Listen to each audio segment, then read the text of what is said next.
All right, thanks for joining us for another edition of our TV6 Investigates Talk. And this week we're going to be talking more about the Davenport building collapse and the lawsuits that followed and where all of those stand right now. So, Matt, there were some new developments in court yesterday. You were there. Catch us up.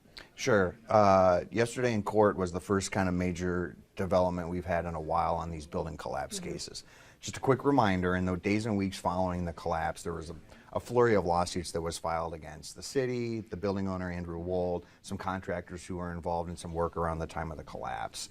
Those lawsuits have all been folded kind of into one big package, and that's the case that was in court yesterday. Okay. What's significant now is that the city of Davenport is asking to put a huge pause on that case, basically to pump the brakes on everything until another court can decide on this complicated legal issue that's happening. So at stake right now is whether the case will move forward or whether it's going to be put on pause. And so the city is arguing right now that they have qualified immunity. So what is qualified immunity? What does that mean? Sure, it's a term that probably a lot of folks have heard before, Right. but essentially what it means is that it offers legal protections to government officials who are acting in their capabilities as public employees. So one of the times we see it used is when a police officer is involved in something where, you know, technically they're breaking a law in the course of their duties, but you can't put a police officer on trial for speeding, you know, things like that. One of the big notable examples that's been in the press lately is the qualified immunity claims by former President Donald Trump. Right. He's making those claims in the classified documents case, where he was accused of taking some classified documents to Mar-a-Lago. His defense is that, hey, I was president, I should have qualified immunity. Because I was president, I can't be prosecuted for those crimes. In the building collapse story, a judge has already said, no. The qualified immunity does not apply to Davenport, and they're in the appeals process right now. Okay. And so they've appealed it. Now what we're kind of waiting on is the city is asking for a stay, basically, in this. So, like, nothing can move forward until the qualified immunity decision is made. Correct. They're have lost that first motion for qualified immunity that's now been appealed to an appellate court. Okay. And what they're asking is, can we put the building collapse lawsuits on hold until this appellate court can decide whether we have qualified immunity or not? And obviously the plaintiffs in this, so the survivors of the building collapse, they don't want that. No, they're vehemently opposed to any stay or any pause in the case. They argued such in court yesterday when I was there.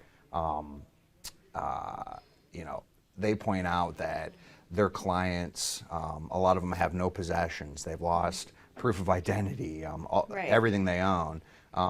You know, a lot of them are still out of work or trouble finding long-term housing. And then, you know, a lot of people point to the Peachberry case, and she's the woman whose leg was amputated in the rubble. Right. She's not been able to find work for obvious reasons. She's learning how to walk again. So, you know, those attorneys point those things out to the judge and say, look, like, this isn't something that we want to drag on for years and years and years. We owe it to our clients to be able to deliver speedy justice here.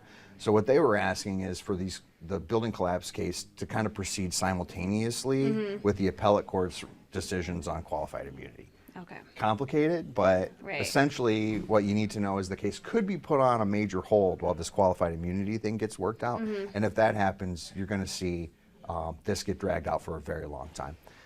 One of the lawyers in court yesterday said maybe 5 or 6 years. Wow.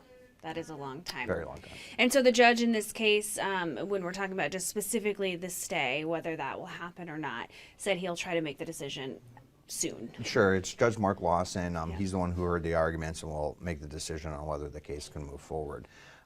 He has a vacation coming up, and then he's got a judges conference that he said he planned to go to. So I think he was planning to have that ruling either issued right before he took his time off or as soon as he gets back. So I think we're thinking sometime in the next 2 weeks. Okay.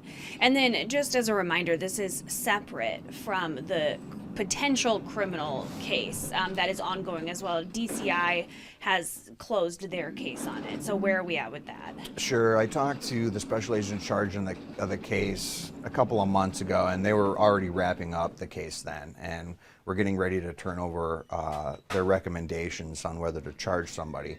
over to the county attorney, it's Kelly Cunningham here. Okay. I talked to her maybe 2 weeks ago, and she said that she would have a decision probably in the middle of June. Okay. So I think we're going to see very soon whether anyone is going to face criminal prosecution in these investigations. All right. Well, a lot to keep track of. Of course, you can follow everything that you do, Matt, that Heidi does as well on our TV6 Investigates page here on our website. You just go to the news tab and then over to the TV6 Investigates tab. All right. That's going to do it for us this week. Thanks for joining us.